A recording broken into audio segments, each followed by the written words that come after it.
Alors c'est parti pour les achats. Alors ça c'était plutôt un achat Amazon d'occasion. Un Gallmeister, Peter Swanson, chaque serment que tu brises. Alors qu'est-ce que c'était?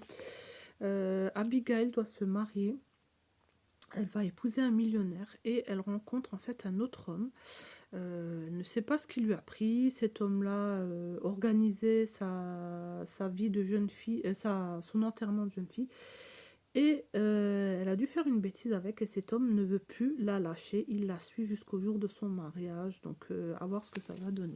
Ensuite, je suis trop contente parce que c'est un autre livre que je voulais, La case de l'oncle Tom, que j'ai trouvé en boîte aux livres. Celui-là, je crois que c'est un livre jeunesse. C'est un livre jeunesse, mais c'est pas grave, j'ai envie de le lire et de le découvrir. Je l'ai jamais lu. Beaucoup l'ont lu au collège, c'est à partir de 10 ans. Donc voilà, j'ai hâte de découvrir. Ensuite, j'ai trouvé celui-ci, Jim Fergus, La vengeance des mères. Je pense que c'est une trilogie. Il faut que je regarde. J'ai les deux autres. Donc là, je suis contente d'avoir toute la saga. Je pense que vous devez connaître un peu l'histoire de cette saga. Ensuite, j'ai envie de découvrir Paul Auster. J'ai trouvé celui-ci, Mister Vertigo. Alors je ne connais pas du tout. Tu ne vaux pas mieux qu'un animal. Si tu restes où tu es, tu seras mort avant la fin de l'hiver. Si tu viens avec moi, je t'apprendrai à voler. Ainsi le vieux Yehudi s'adresse-t-il à Walt, 9 ans, un gamin misérable des rues de Saint-Louis. Il tiendra sa promesse à l'issue d'un apprentissage impitoyable et cruel. Je pense savoir plus. J'ai acheté également ce livre-là de Virgile Giorgiou, La 25e heure. Alors, la 25e heure était l'effroyable histoire de Johann Moritz, paysan roumain décrété juif sur dénonciation. Il est tour à tour enfermé dans les camps de travail, torturé par les Hongrois, vendu aux Allemands qui, après lui avoir fait subir des pires ignominies, le reconnaissent comme l'un des leurs et lui donnent un uniforme SS. Voilà, j'ai pas envie d'en savoir plus. J'ai trouvé un Don Winslow, La frontière. Alors lui, c'est souvent des trafics de drogue, d'humains et tout ça. Et donc Art Keller, ancien agent de la DEA, est recruté par les sénateurs républicains O'Brien pour participer à une opération officieuse au Guatemala, aider le cartel de Sinaloa dont la mainmise sur le Mexique assure un semblant de stabilité à la région, à se débarrasser d'une organisation rivale sanguinaire, Los Zetas. Voilà. J'ai trouvé un autre Paul Auster, Brooklyn Folly. Apparemment, il est pas mal celui-ci. Un petit lot. Donc à découvrir aussi. Nathan Glass a 60 ans, une longue carrière dans une compagnie d'assurance à Manhattan, un divorce, un cancer en rémission et une certaine solitude ne l'empêchent pas d'aborder le dernier versant de la vie avec sérénité. Sous le charme de Brooklyn et de ses habitants, il entreprend d'écrire un livre dans lequel seraient consignés ses souvenirs, ses lapsus, ses grandes et petites histoires, mais aussi celles des gens qu'il a croisés. Comme dit, je pars dans les classiques dont j'ai pris Phèdre Racine. Phèdre Racine plutôt, le titre. Ensuite, j'ai pris Jean Anouilh, Antigone. Je pense que vous devez connaître. Alors ceux-là, je les passe vite. J'ai trouvé Dostoïevski, Les frères Karamazov. C'est le genre de classique qui me plaît, moi. Donc voilà, le résumé m'a vraiment hypé. Donc voilà. Ensuite, j'ai trouvé un Amélie Nothomb, Le voyage d'hiver, que je n'avais pas. J'ai trouvé un Jacques Attali, j'aime beaucoup ses romans.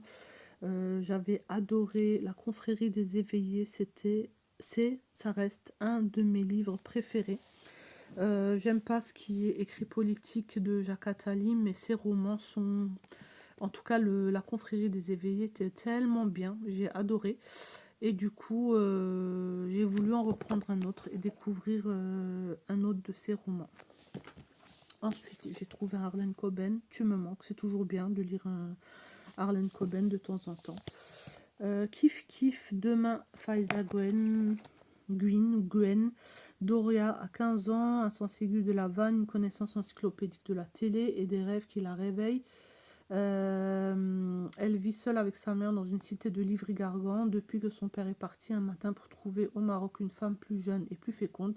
Ça, chez Doria, ça s'appelle le Mektoub, le destin. Ça veut dire que quoi que tu fasses, tu te feras couiller. Voilà, je ne vais pas en dire plus. Alors, j'ai trouvé Philippe Kerr, Les pièges de l'exil. Alors, je n'avais pas montré, mais j'avais trouvé toute la saga de Philippe Kerr dans une boîte aux livres que j'ai pris, bien sûr, parce que voilà, j'aime bien le thème de ces livres et c'est une saga, donc j'ai pas hésité à les prendre. Il me manquait celui-ci et je l'ai trouvé. Metin Arditi, le Turquetto, donc c'est Gilbert Collard qui en avait parlé. D'ailleurs, j'ai emprunté son autre livre. Et c'est un auteur que j'ai très très envie de découvrir également. Se pourrait-il qu'un tableau célèbre dont la signature présente une anomalie chromatique soit l'unique œuvre qui nous reste, l'un des plus grands peintres de la Renaissance vénitienne, un élève prodige de Titien qui lui-même appelait le Turquetto, le petit Turc, né de parents juifs en terre musulmane à Constantinople aux environs de 1519. Ce fils d'un employé de marché aux esclaves s'exile très jeune à Venise pour y parfaire et pratiquer son art. Ensuite, alors celui-ci, vous connaissez. Alors, est-ce que je vais réussir à le lire? J'ai hésité, mais bon, j'avais quand même envie de le découvrir, même si je sais que c'est très très dur le sujet, la pédophilie, donc à voir. J'ai trouvé un Stefan Zweig, un soupçon légitime. Voilà, je passe. Alors, j'ai trouvé, j'aime bien ceux-là, les horreurs, les terreurs de Dean Koontz, la nuit des cafards. Je vous les montre rapidement, ceux-là, je vais pas vous... Voilà, j'ai trouvé le miroir de Satan de Graham Masterton. Il est en super bon état, je suis vraiment trop contente, je les ai trouvés chez Espoir, c'est des terreurs. J'ai envie de me faire cet auteur, alors ça bug, je suis désolée, j'ai envie de découvrir cet auteur, donc j'ai aussi trouvé son premier livre qui est, j'avais un petit peu peur au début, mais j'en ai entendu parler aussi sur Insta, et ça m'a donné superbe envie de découvrir ses autres livres, donc Doha Puktu. C'est son premier tome de la saga. Ensuite, j'ai pas trouvé le deuxième, mais j'ai trouvé celui-ci qui est le troisième, je crois, ou le quatrième. C'est pas grave, on en trouve beaucoup de ces livres à lui d'occasion, donc je trouverai sûrement la suite. C'est toujours avec des terroristes, des trafics de drogue, bref, voilà. Alors, j'ai trouvé celui-ci de Valérie Chung-Kyung, Noir dehors, j'avais lu, je me souviens jamais du titre. C'est une mère avec son fils qui a des problèmes et qui se fait arrêter. Je sais plus ce que c'était le titre, mais j'avais beaucoup aimé. Et puis là, c'est plusieurs personnages, une droguée, une prostituée qu'il y a dans le récit. Donc voilà, c'est à Brooklyn, ça se passe en Amérique. J'ai pas hésité à le prendre. Sarah Barouk, le cas 0. J'en ai beaucoup entendu parler de celui-ci aussi. Est-ce que je l'ai pris à Gibert, celui-là? Je sais plus. Bref. Le cas 0, je crois que ça parle du premier cas de sida. Donc voilà, je suis contente de l'avoir. On en parlait beaucoup à sa sortie. Et là, voilà, c'est cool. J'ai hâte de le lire. Ensuite, j'ai trouvé également celui-ci, Christina Olson, la fille au tatouage. La nuit de la Saint-Jean, une jeune Suédoise est agressée. 15 ans plus tard, à Stockholm, un pasteur et sa femme sont retrouvés morts. Les Albins se seraient suicidés en apprenant le décès par overdose de leur fille aînée. L'affaire est confiée à Fredrika Bergman, qui ne tarde pas à mettre au jour un sordide réseau de passeurs sans scrupules.